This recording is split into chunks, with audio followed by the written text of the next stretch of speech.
What's up, weirdos? What's going on, guys? How the hell are you? How the hell are you today? Oh, kind of a circus, but crypto about to go parabolic, my friends. The calm before the storm, however you want to word it. Guys, if you are being complacent right now and getting bored, that is exactly what this market wants you to do, my friends. I'm going to show you again. I'm going to show you some stuff, and it's going to knock your socks off, okay? Like I said, guys, I got the fries across your eyes. You know that. You know this, right? So let's get into it. Let's talk about it, guys. But first, we got some super chats to get into. Let's check that out, see what's going on. Marvin, my dude, love you too, brother. Love you too, man. God bless, my friend. God bless, my friend. Ramona says, smash the like button, please. Absolutely. Ramona, our very own crypto mama. We love her to pieces. She says, hey, everyone, happy Thursday. It is our exclusive Patreon live stream tonight with Max and Rule Black. Do not miss that, guys, tonight. Don't forget, 7:30 p.m. Central. Let's get it. Where are we here? Ramona says, what do you all think we be at first altcoins to go parabolic? I'm having trouble understanding that question. Large amount of leverage on Jasmy. Any info on the charts? Thanks for all you do. Yeah, we'll look at the chart. We can look at the Jasmy. You know what? Let's look at the Jasmy chart. Let's have a looky-loo. As you see, Ethereum is holding its uptrend as planned. Let's go look at Jasmy. All right. Yeah, I just looked at Jasmy. It's funny when people ask me to look at the same chart every single day. I know you didn't ask me, Jeremiah. Just saying. Yeah, I mean, we had our breakout. We got above resistance. We collapsed back down because of Bitcoin.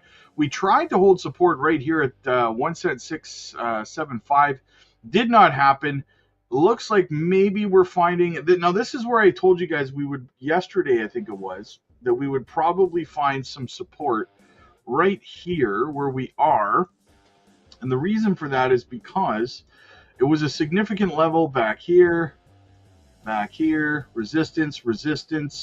Right here, we had a lot of engagement with it. It was support right here, resistance right here, support again here, right? So a significant level right there. So we should be able to hold there. I would think we've found ourselves a local bottom. We've had a bit of a sideways boring week, right? That leads me to think that after 3 weekends in a row of green, are we going to see another green weekend? I'm starting to think we will, guys. I'm starting to think that we will see a green weekend. It's weird how that's been working. We've been kind of sideways red and boring through the weeks, and then we've had like these big runs on weekends. It's crazy, right? It's crazy. Hook'em, what's up, buddy? Maybe I should just get a DCA tattoo. Can't stop, won't stop. Let's get it right across your shoulder blades, brother. Ramona, we can't thank you enough for all you do, Rob. Blessed to have found this community. Well, here's the thing, Ramona. I agree with you 100% with the community. And the thing is, I get a lot of praise or gratitude for building this community. But at the end of the day, I really cannot take credit for this community, because it's really this is something that we've all built together, right? Especially over on the Patreon. We are very tight-knit. Despite the fact that we have a couple thousand people over there, we're very tight-knit.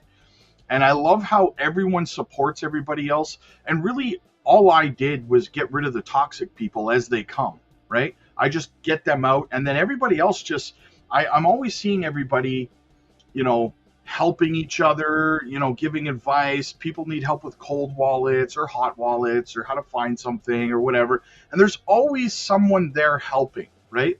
And that's what I love about this community, right? Everyone cares about the success of everybody else, right? That is like I couldn't have asked for a better community, and it's really it takes a village. That's what they say, right? It takes a village. Hook'em, Zebek is going to be a household name. I agree. I agree. Just like XRP, man. Jake the Snake. I'm tired, boss. Give me that Calkins motivation. What do we got? What do we got? I know you. Sorry. I know you have the alt season button. Just press it already. Yes, I wish, Chappie. I wish, my friend. Oh man, flip the switch, Rob. Flip the switch. What's going on, buddy? Why are you holding out, right? Can I get an amen to that? Wow, this chat's going crazy today, guys. Holy smokes! Make sure you're hitting the like and subscribe on the way in, guys. Let's get this going. The chat is buzzing, so there's no reason we should not be able to get to 200 likes today. We're already at 7, so let's get going here, my friends. We got some news to get into. We got some charts we're going to look at. But first, let's get into the chat a little bit. I don't know if I'm going to be able to acknowledge every single comment in the chat today. It's buzzing, guys. You guys are crazy today. I love it. William, good to see you, buddy. Beebs in the house. What's going on? Danny, I see you, brother. I see you, Hybrid Dad. Our patience is about to pay off. God bless. Hit that like button. He says, absolutely. H. Barbarina in the house. You love to see it. You love to see another local Zebek, our volatile child, making us proud. Amen to that. Danny says, I'm a bear chicken wuss, sissy wuss. I predict August 15th. Nice to see you, Paul. Good to see you, my friend. JD Beats in the house. Do you see a cup potentially forming with Zebek on the day chart? A lot of people ask. I see people ask about the cup and handle all the time, often, right? And I would say this, guys. Now, the cup and handle, you may have a cup, but you don't have a handle right now, right? But what I would say is this.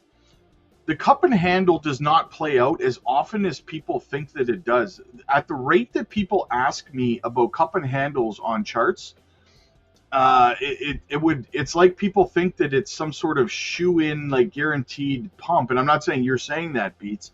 I'm just saying that the cup and handle does not play out anywhere near as much as people think that it does, right? So just putting that out there. I'm more bullish on things like bull pennants, bull flags. Stuff like that is far, far, far more reliable than a cup and handle. Because too many people draw cup and handles out of just about everything, right? So yeah, that's what I'd say to that. Don't rely heavily on the cup and handle pattern. Cody, good to see you, buddy. Marvin watching over on X. Thank you so much for supporting me over there, brother. Make sure you guys are following me on X. Yo, Mars in the house. What's going on? Jow, Rob, your Patreon is my crypto GPS, keeping me on the road to the moon. Absolutely, my friend. Had to pay my first expensive vet bill, $6,000 gone, but worth it. Vet bill, oof. Hopefully your pet is okay, my friend. Yes, guys, make sure you're hitting the like and subscribe to the channel. There she is, Gamma Goddess in the house. She says, hope everyone is doing well and staying calm. Life-changing wealth is around the corner. We have patience. Hold the line. We got this, family. Let's get this money. Absolutely. And it looks like we got to adjust a little bit here, our bull pennant. But it does look as though... Oh, let's adjust our bull pennant here for Zebek.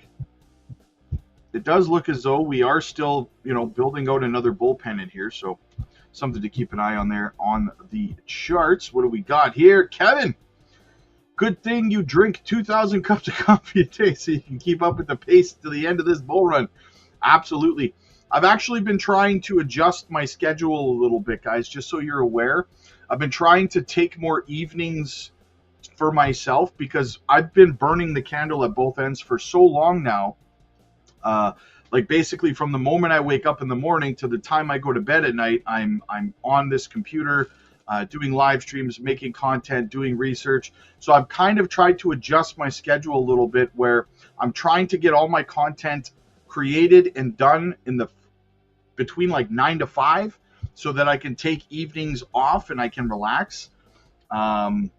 So that, because it wears, you guys see over on the Patreon how thin it wears me sometimes. I get sick because I'm not getting enough rest and stuff like that. I think I sleep like 4.5, 5 hours a night. So I'm just trying to tweak my schedule so that I have energy and everything for when things start going crazy. I need to be Johnny on the spot with everybody over on the Patreon to make sure all of you guys are making your profits and getting out, right?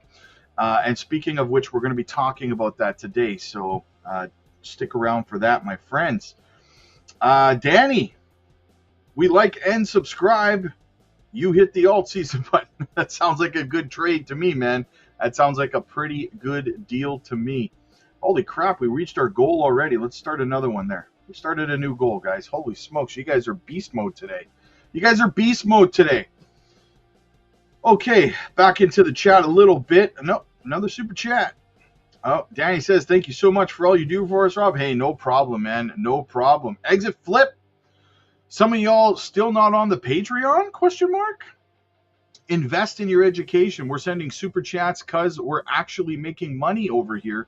Grateful for Rob's leadership, real knowledge, and winning community. Hey, absolutely, man. Absolutely. And that's the goal, right? I believe that's why I'm here. That's my purpose, is to help everybody succeed in this space. So absolutely. And guys, listen, if you're not over in the Patreon, if you're not part of the 10% club, guys, it's less than a cup of coffee a day to be able to get the guidance to make the money that you need to succeed. Absolutely. What are you waiting for? It's a cup of coffee, right? It's a cup of coffee. Ramona, yes, stay well. We need you. Yes, absolutely. Like I said, I want to have the energy. I don't want to be running to the ground when the time comes, because make no mistake about it, it is coming, and it's coming very, very soon. That's what she said. So I need to be ready and on the spot with you guys over on the Patreon. So yes. Okay. This chat's going crazy. Holy smokes. Where was I? Rise above. What's going on? I'm sorry if I missed your comment, guys. Listen, the chat is crazy right now. I'm not ignoring you. Kiza, good to see you, buddy. If Zebek gets this right with the compliance and Zebek expands, oh yeah, absolutely, man. Absolutely. We're talking Mika by the end of September. We're talking ISO 200.2.2 by the end of 2025. Big things pop with SOC by the end of August. Holy smokes, guys. Like, them people underestimated the acquisition that they made of GateKnox, right?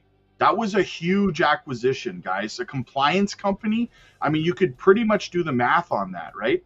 I mean, why else would they purchase a compliance company other than to make sure that they could expand into all of these other jurisdictions and be used by banks and by businesses and companies globally? That is just a genius move that really, in my opinion, flew right under the radar when it comes to Zebek. So, Cryptus, what's going on? August is here, only up. Let's get it. Actually, funny story. I think we're going to see a little teeny bit of a fake out to start August. I do think we're going to see that little head fake, right? I think that's what we're going to see. And then we're about halfway through August. We're just going to go, and I'm going to show you on the chart. Actually, let's get into it. I'll show you right now.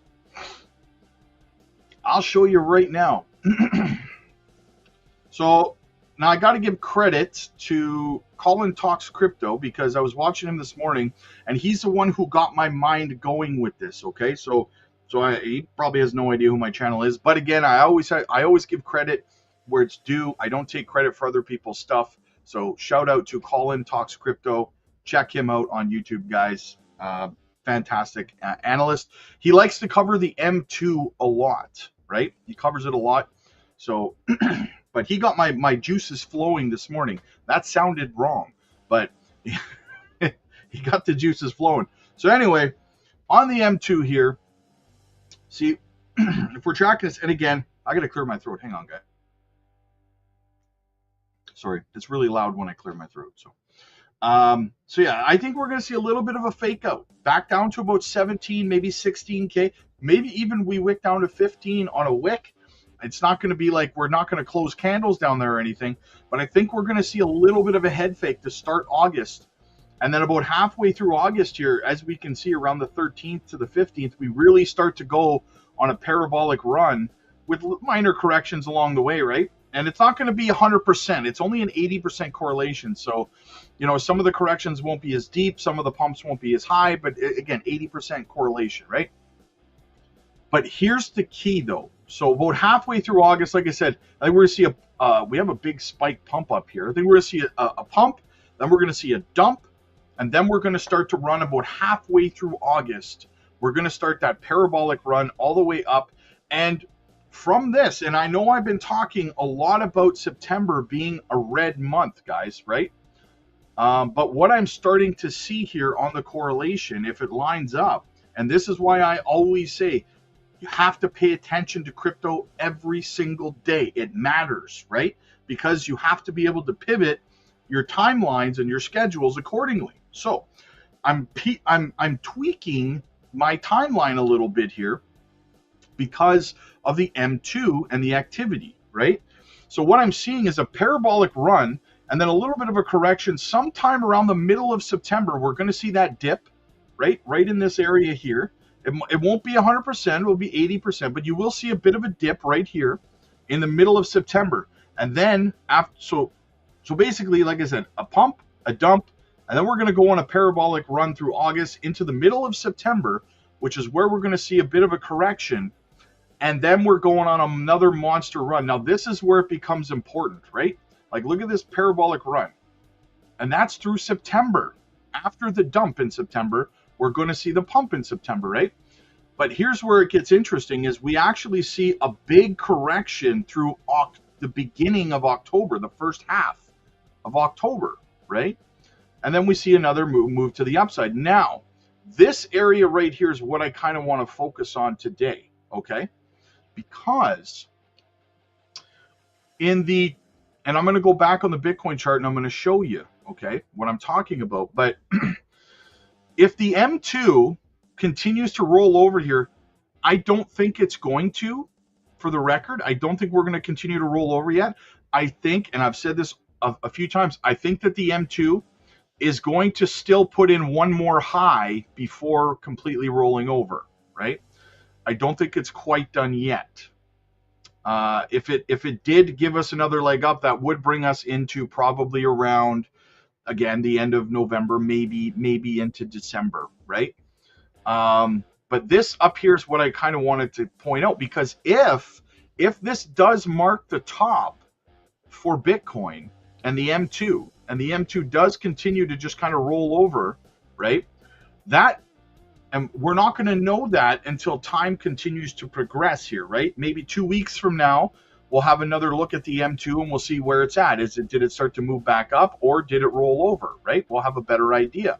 But if it continues to roll over here as time goes on, as we start to get to this area in here, we're going to know that we have one final parabolic run here into the end of September, October, and then we're going to dump. And then we're on our way down, right?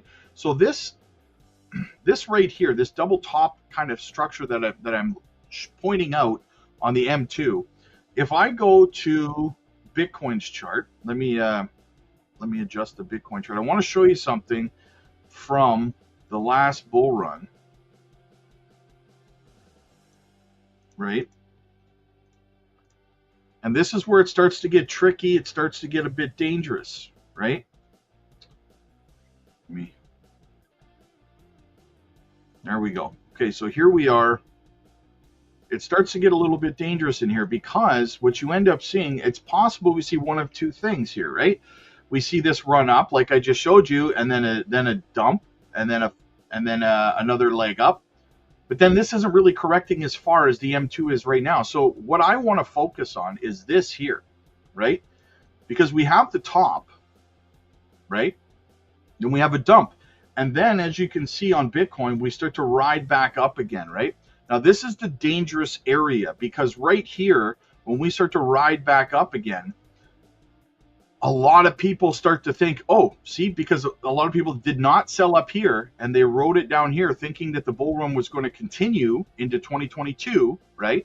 Now, we talk about that narrative all the time, people thinking that the bull run's going to run into 2026. I've said, is it possible? Of course it's possible, but I don't think it's going to at this point in time. So people think it's going to continue into a super cycle into the following year. So they ride everything down. And then when it starts to do this, right, what happens? See, it wasn't the top. We're on our way back up again, guys. Here we go. Leg 2 of the super cycle, blah, blah, blah. And they still don't sell here. And then they end up riding it all the way down. It's a dangerous, dangerous, slippery slope, guys. And it happens so much faster than you think that it does, right? And when you're up here, when your portfolio's up here, and then you ride it all the way down to this area, right? At this point, you're like, and it rides back up here, you're like, well, I'm not going to sell now because, I mean, look how high my portfolio was here. I want to wait till it gets back up here. Selling down here is a mistake, right? I'm selling way lower.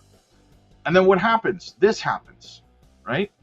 So is something similar happening right now with the M2? As we go back over to the M2, is this what's happening here, right? Where we see a pump, we see the leg up, we see the top, we dump, and then we come back up. Right here, are people going to be saying, oh, see, it's phase 2, we're going into the next leg up now.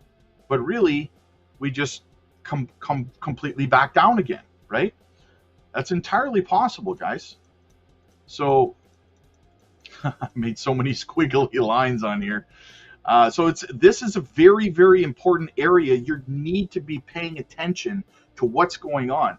And what's going to let us know as we start to roll the M2 with the M2 Bitcoin up to this area here, we need to then be paying attention to what the M2 is doing here. Did it put in another high, which I think it's going to, or did it completely roll over and drop? Because if it did, then that is a clear indication that this is the top and you want to be out, right?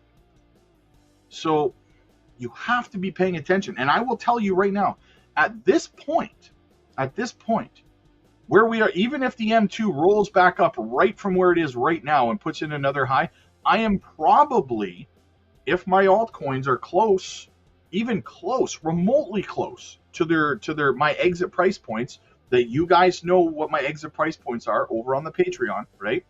If we're even close to it up here, then yeah, I guess what? I'm taking profits. I'm exiting, and that should be scheduled sometime around the end of September. Guys, you have no idea how close you are, right? If you're down, if you're bearish right now, you're feeling some kind of way about negativity and stuff, like this is about to happen, guys, over the next, what is it? It's August, September. You have 2 months. 2 months before this top right here, right? It's going to happen fast, my friends. It's going to happen fast. So fast that it's going to make you pregnant, okay? I'm pretty sure that's how babies are made. I'm pretty sure, right? I'm not a doctor, but I'm pretty sure that's how babies are made. So I'm going to be ready, guys. I am likely going to be taking profits right here, depending on how high the alts go, but that is only 2 months from right now, less than 2 months, right? So if you're not part of the 10% club, guys, this is going to be one hell of a difficult place for you to navigate and understand what's going to happen. I highly recommend you get over and join the community where we can help you devise your exit plan. You can know where I'm exiting, what I'm taking profits on, and then you can know what I'm doing down here. What if we bottom out here, right? In this area, if we do this and then we start to roll back up and put another high, guess what I'm doing right here? All the profits I took up here, I'm putting them back in down here. And we're going back up again, right? So you gotta be ready, guys. You gotta be ready. Get over to the 10% club today. We are going to help guide you through this stuff. But if that doesn't make you bullish, guys, you better check your pulse. I can't help you if that doesn't make you excited, if that doesn't make you bullish. But let's get into the news, shall we? Sorry, I talked for a very long time and the chat just exploded, and there's no way I'm going to be able to catch up to everybody's comments. So I'm going to jump right into the news, guys. I see all your comments. Green Tea, Beebs, Wolfbane. What's going on, guys? Max MC. Do I think... Yeah, I just walked through. I literally, Max, I just walked through how I saw the market pumping through August and September, right? So if you missed what the 15-minute rant I just went on about how the market's going to play out, I rewind it 20 minutes and watch. And I just said rewind, which aged me at the same time. So make sure you hit the like button and subscribe, guys, if you like the content. But let's get into the news a little bit.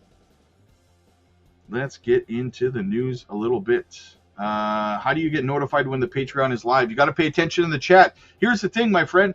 We're live pretty much the same time every single day over on the Patreon. We will be live on the. Well, actually, there is no live today. Not in the AMA group. We're not doing the AMA live today because we have the exclusive Thursday live stream on the Patreon today, which is with Max and Rule Black. We do the exclusive Thursday live stream over there, and it's that day, guys. So yeah, so that will be at 7:30 p.m. Central tonight. Quick shout out to the channel sponsor, as always, guys, Decent Biometric Wallet. Simply use our link and the coupon code FUTURE20 off to get yourself a free ZBIC airdrop and $20 off your Decent wallet. The link is in the chat. It's down in the description. Do not miss it, guys. This offer expires on the 5th, which is only 5 days away. And this is the only channel that Decent has provided this deal to. So do not miss it, guys. All right, let's get into the news now. Okay. Let's give my voice a little bit of a rest here. I've been talking smack for like 25 minutes. That's all I do is talk, apparently. Jared, thank you so much. My Be Kind Rewind. Little blockbuster video for you there. I dig it, brother. I dig it. Nice. All right, what's Pomp got to say today, guys? Check it out. A historic economic boom is underway in America. Ladies and gentlemen, it seemed like everyone, literally everyone, was predicting an economic collapse just a few weeks ago. There was talk of recessions, depressions, and empty shelves on literally every single news channel. The academics and the economists, they were relevant for 2 seconds because they finally brought out a bunch of misplaced theories on why they thought the new economic policies being implemented were going to guarantee the financial pain to Americans. But guess what? They were all wrong. The United States economy is experiencing a historic economic boom. We got Q2 GDP numbers this morning, and they blew away all expectations. Instead of the forecasted 2.4% GDP number, the official measurement came in at 3%. It's just an insane outperformance for the economy. The economists were so wrong that you have to wonder how any of them have jobs left after a blunder like this. It's literally mind-blowing. So what exactly is driving this economic boom in America? Navy Federal's chief economist, Heather Long, she writes that the key drivers were, one, a massive decline in imports after the Liberation Day tariffs. So negative 35% growth there. And the second thing is that consumption was up 1.4% compared to just 0.5% in Q1. She also states that it's important to understand that business investment declined in Q2, which means that firms are a little uneasy about hiring or spending right now. But now here's the thing. And remember that all of this positive economic surprise comes at a time when we are already experiencing a very bullish macro backdrop. Adam Kubisi explains that the U.S. economy is red hot. We've now seen 63 straight months of U.S. economic expansion, 7th longest business cycle since 1854. The longest period without a recession, 2008 to 2020. That was 125 months. And guess what? Unconventional monetary policy and historically large budget deficits appear to be extending business cycles. No brainer there. So this is a great reminder that we're living through different times. The market has structurally been changed by the central bank's willingness to print money, artificially suppress interest rates, and ultimately debase the currency. That decision is a structural tailwind for the economy and asset prices overall. And here's the best part, in my opinion. Wall Street financial firms, they were predicting doom and gloom back in April. Retail investors were too busy ignoring the noise and buying the dip. So in hindsight, the retail investors look like geniuses because they participated in one of the most historic market recoveries ever experienced in history by American investors. Whether you like tariffs or not, you must update your mental model. The economic policies that are being implemented are working.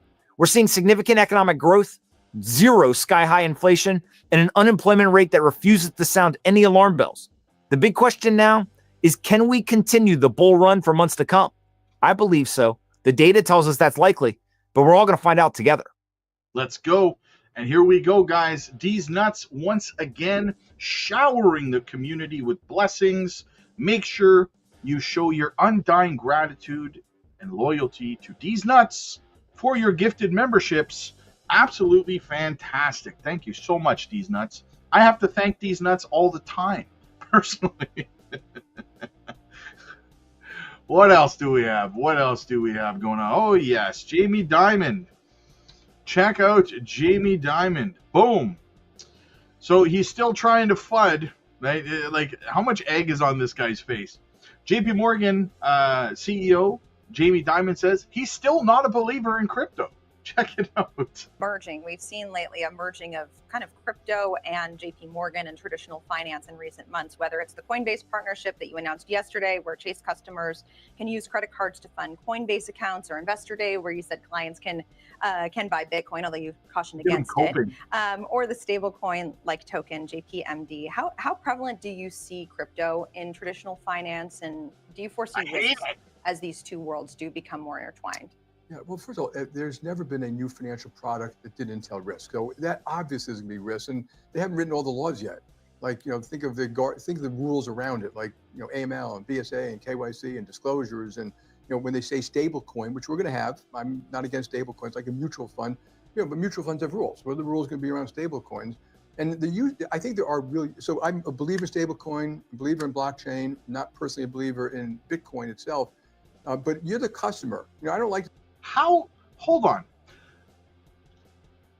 How are you a believer in blockchain technology, but you're not a believer in Bitcoin?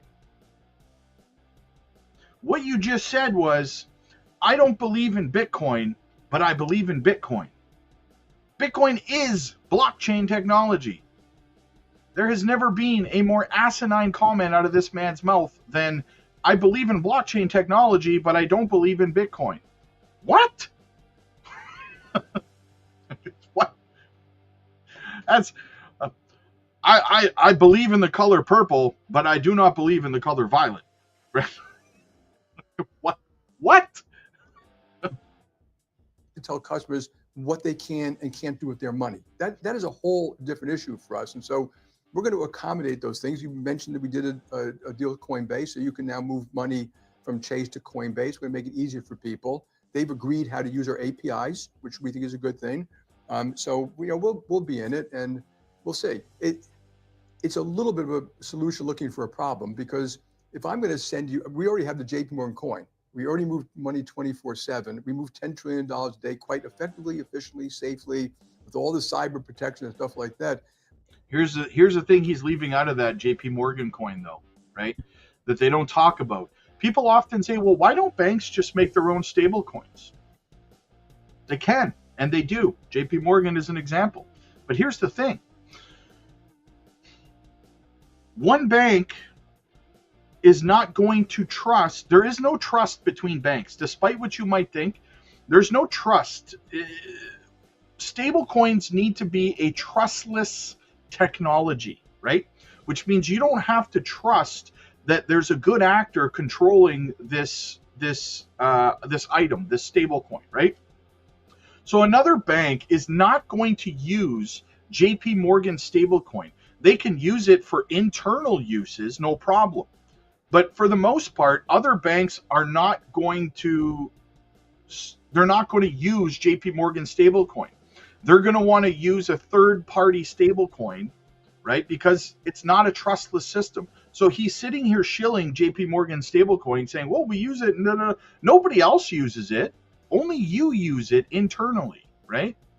If you're in Canada, for example, CIBC Bank is not going to use TD Bank's stablecoin. They don't trust them, right? It's not a trustless system. But if I'm going to send you a stablecoin, you're going to say to me at one point, well, I don't want your mutual fund, just send me cash, and I'll invest the way I want. But there are things that stablecoins maybe can do that traditional cash can't, like is programmable. I might be able to send you a stablecoin, then you can send it to 10 different vendors you want to pay on a regular basis or something like that. So we'll be in it and we'll use it. And if the customers want to use it and how they use it and it's used properly, we'll be doing it. It's what the customer wants. It's not what JP Morgan personally wants. Sounds like that's the case with both private credit and crypto. I just played a 2-minute video of Jamie Dimon, and the man contradicted himself twice in 2 minutes. The man is running at a rate of one contradiction per minute. Unbelievable. Fridge, what's going on, my friend? Thank you so much. Appreciate all the knowledge you're teaching us. I'm around just lurking and learning, my guy. Absolutely. As long as you're here, my friend, as long as you're here learning. Matt, gifting out the super chats. The Crypto Blueprint memberships. Thank you so much, brother Matt. You're always here supporting me as well, especially over on Crypto Blueprint. Thank you so much, guys. Make sure you are subscribing to Crypto Blueprint, by the way. We got to get that channel growing as well. Thank you so much, man. And everybody, if you got a gifted membership from Matt, make sure you thank him, and also thank D's Nuts. Do not forget D's Nuts. You can never forget D's Nuts, okay? What else do we have? Matt, can't let D's Nuts have all the fun. Yes, D's Nuts does have a lot of fun. I will say that. Quick panic sell now, says Carl. Absolutely, man. All right, let's keep it going. Let's keep this ball going. Let's get into an article here. What do we got? Bitcoin's third profit-taking wave signals potential market shift. Bitcoin has experienced its third major profit-taking wave in the current bull run, according to on-chain analytics from CryptoQuant. Realized profits surged to an impressive $6 to $8 billion, aligning with previous peaks in March and December of 2024. This spike, driven by new whales, large holders with significant influence, occurred as Bitcoin's price surpassed $120,000, raising questions about the market's next move. The charts shared by CryptoQuant reveal a clear pattern. Heightened profit-taking coincides with whale activity, particularly when prices hit key psychological thresholds. Whales, defined by Investopia as entities holding substantial cryptocurrency amounts, can sway market dynamics through large transactions.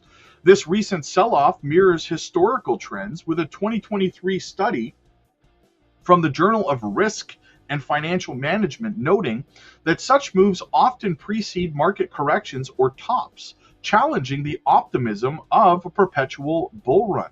The data suggests that while prices may continue to rise, the increased selling pressure could signal a late-stage bull market phase. CryptoQuant's follow-up post directs users to a detailed research report, hinting at deeper insights into what this profit-taking means for investors. The involvement of new whales, as opposed to long-term holders, adds a layer of complexity, potentially indicating fresh capital entering and exiting the market swiftly. This volatility aligns with past cycles, such as the 2021 bull run, where similar profit-taking preceded a sharp correction, as noted by Cointelegraph. In May of 2025, for traders and investors, this development serves as a critical juncture. Monitoring whale movements and realized profit metrics could provide earlier warning signs of a market shift. As Bitcoin's ecosystem evolves with growing institutional participation, understanding these patterns, blah, blah, blah. We already saw the dip, though. We saw Bitcoin go all the way up to about $23,000 and change, and then correct all the way down to about 114,700. So we already saw the correction take place. Now we are primed for the next leg up. What else do we have, guys? Check this out.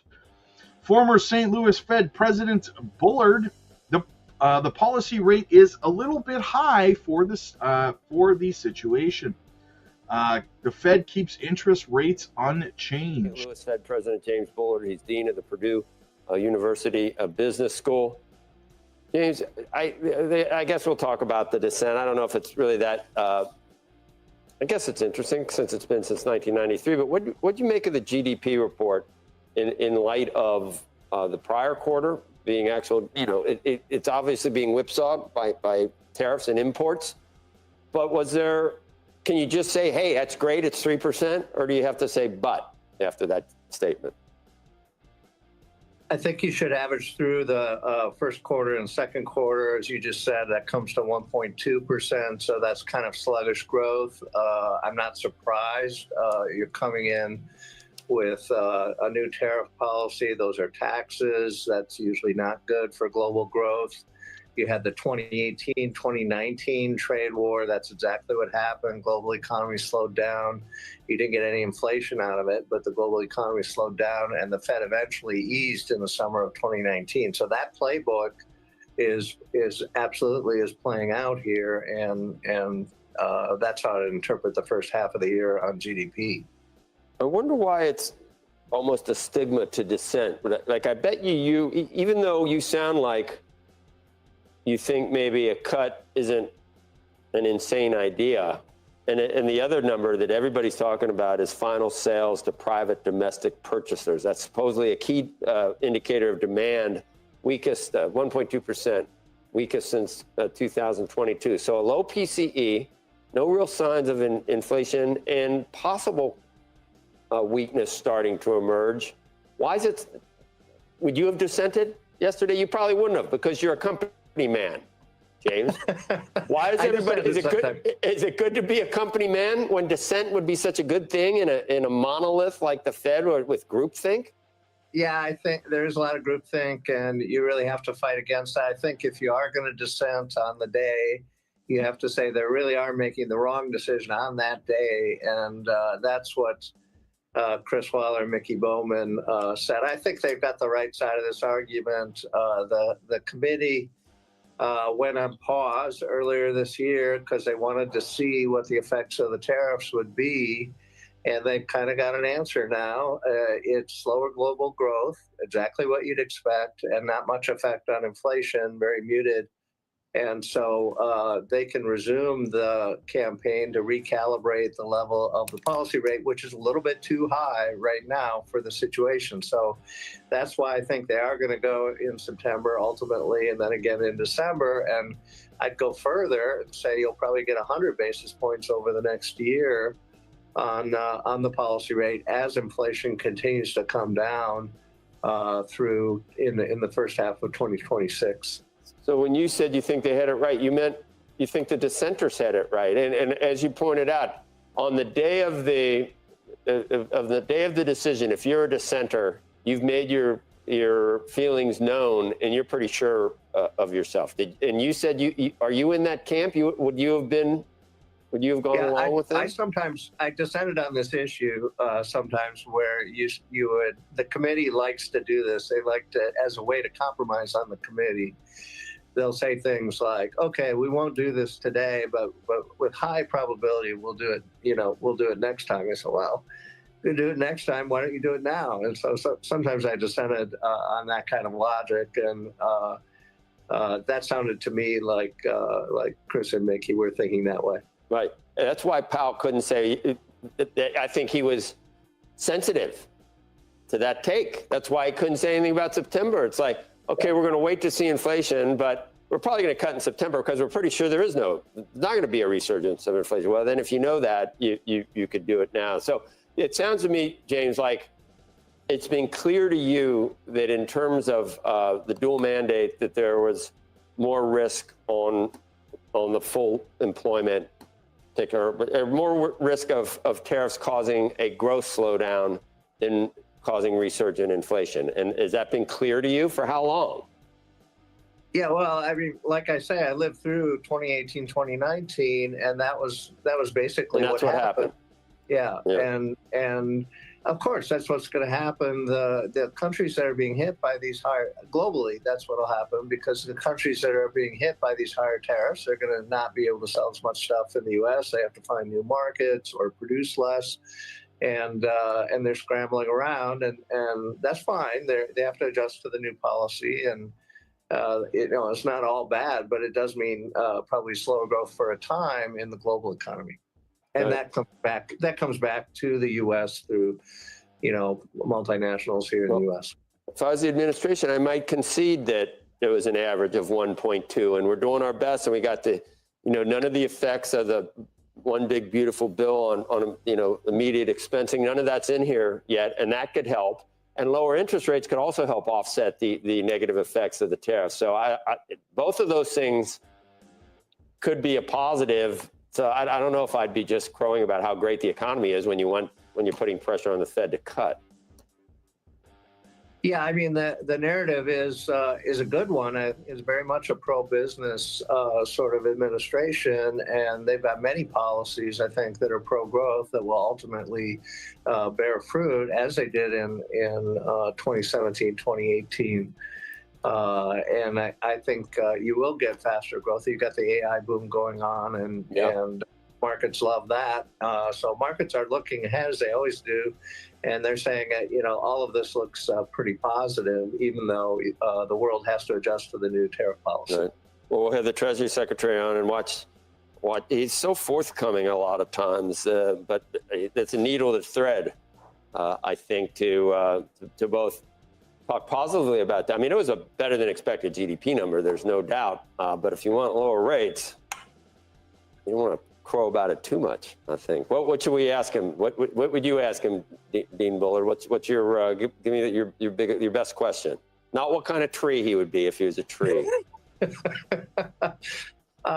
Yeah, I don't think the administration really needs lower interest rates. I do think that the policy rate is a little bit high for the situation, and I do think that the Fed should reduce the policy rate as it becomes clearer and clearer that the tariffs are not inflationary.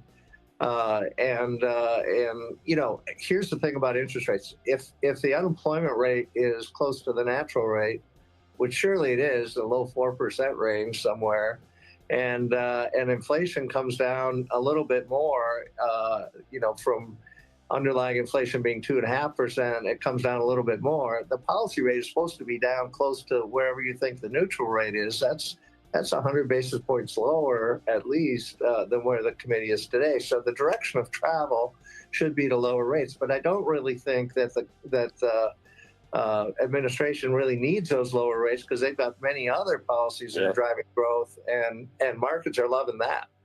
Right. And I guess you would not lower them by 300 basis points, as the president has. Well, he just said 2 this year and 100 basis points next year. It's halfway there.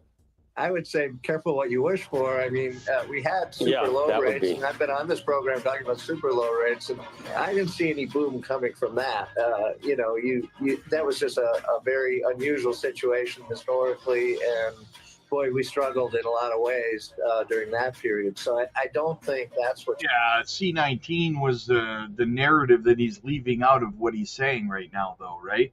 That's why we struggled. You want interest rates that will allocate capital just the right way and get the growth chain going. Yeah. So 2 rate cuts this year. What do you think, guys? What do you think? 2%. Let's freaking go, baby. Let's go. Bitcoin having another little bit of a dip here right now. Let me go back over to the Bitcoin charts. Where are we? 117.1. A little bit of a correction going on, guys. Guess what I'm going to be doing today? You guessed it. I'm going to be buying some more crypto. Yep. As long as we continue to close above support here, but like I said, guys, I am expecting sometime between now and the first 5 days, 6 days of August, I am expecting a head fake, a little bit of a fake out, which maybe this is it right now that we're starting. I talked about that earlier in the stream, so be prepared, guys. Always be prepared. Listen, if someone walked up to you today and said, listen, man, if you buy me 1 cup of coffee a day, I will teach you how to succeed in this space, and I will teach you how to make life-changing wealth for yourself. Would you buy them a cup of coffee a day? Well, guess what? That's what I'm telling you right now. Get over to the 10% Club, guys. The link is in the chat. It's in the pinned comments. It's in the description. Join a community of thousands of people. We are setting up to create our exit strategies right now. We are ready to go in the next 2 months to be taking profits off the table. If you do not want to be left behind and you do not want to be a bag holder for 4 more years, get over to the 10% Club today, guys. Once again, the link is in the pinned comments in the description. Lewis, I don't know if you saw the link I put in the chat for you as well. You said you were looking for the link to the Decent wallet. I did put that in the chat as well, but it's also in the description. I got to go do a coaching call over on the Patreon right now, guys. Again, links down below. I will see you guys over there. Click like if you like this video. Click subscribe if you really liked it. I'll see you guys in the next one. God bless.